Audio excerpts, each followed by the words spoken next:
Assalamualaikum free class. I hope you all are fine. Let's start with maths lecture. It's a textbook page number 15. आज आपने पढ़ना है writing 4 and 5 digit numbers in expanded form.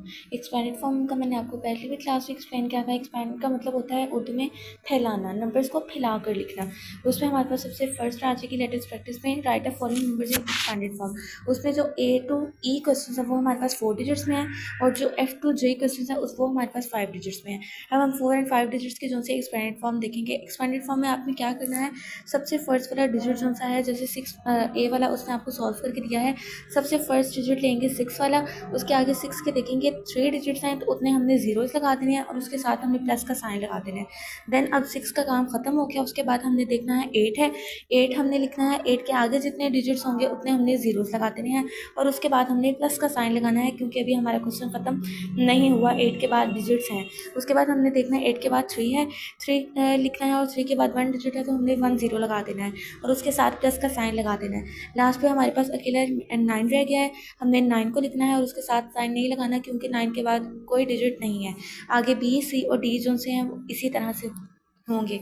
F वाला उसने आपको solve करके दिया है. इसमें हमारे पास 5 डिजिट्स आ गए हैं. ये इंटरनेशनल फॉर्म में लिखा है कि 3 डिजिट से इकट्ठे लिखे हैं, फिर स्पेस और फिर जो 2 रह गए हैं वो इकट्ठे लिखे हैं. सबसे पहले हमारे पास 3 है. हमने 3 लिखा, उसके आगे 4 डिजिट्स हैं तो हमने उसके आगे 4 ज़ीरोज़ लगा के प्लस का साइन लगा देना है. 3 के बिल्कुल साथ 4 है तो हमने 4 लिखना है. 4 के आगे 3 डिजिट्स हैं तो हमने 3 ज़ीरोज़ लगा के प्लस का साइन लगा देना है. उसके बाद हमारे पास 9 है. 9 लिखना है. 9 के बाद 2 डिजिट्स हैं तो हमने 2 ज़ीरोज़ लगा के प्लस का साइन लगाना है. 9 के बाद 0 है. अगर 0 आ जाएगा तो हमने 0 को भी मेंशन करना है. 0 को स्किप नहीं करना. 0 भी एक डिजिट है. अगर ये हमारी वैल्यू के अंदर आ रहा है, 0 लिखेंगे. 0 के बाद 1 डिजिट है तो 1 0 लगाएंगे, उसके साथ प्लस का साइन लगाएंगे. लास्ट पे हमारे पास 4 है. क्या अकेला 4 लिख देंगे. Next G H I and J भी इसी तरह से होंगे. Then move to the next page, page number 16. यहाँ पर आपने पहले उसने आपको नंबर्स दिए थे जिसमें आपने एक्सपैंडेड फॉर्म में लिखा था. अब क्वेश्चन नंबर 2 में उसने आपको एक्सपैंडेड फॉर्म में दिया है. आपने नंबर्स को कंबाइन करके इकट्ठा करके लिखना है. ए वाला है उसमें हमारे पास 4 डिजिट्स हैं, सॉल्व करके दिया हुआ है उसने आपको. सबसे पहले हमारे पास 7 है.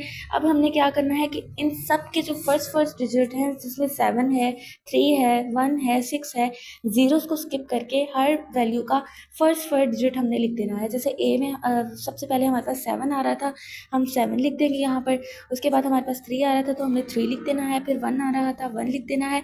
फिर 6 आ रहा था और 6 लिख देना है. ऐसे ही डी वाला देखिए, सबसे पहले हमारे पास 4 आ रहा है तो हमने 4 लिख देना है. उसके बाद हमारे पास 9 आ रहा है तो हमने 9 लिख देना है. फिर 8 आ रहा है तो हमने 8 लिख देना है. देन 0 आ रहा है और 0 को भी लाजमी लिखना है. आई होप आपको आज का लेक्चर समझ आया होगा.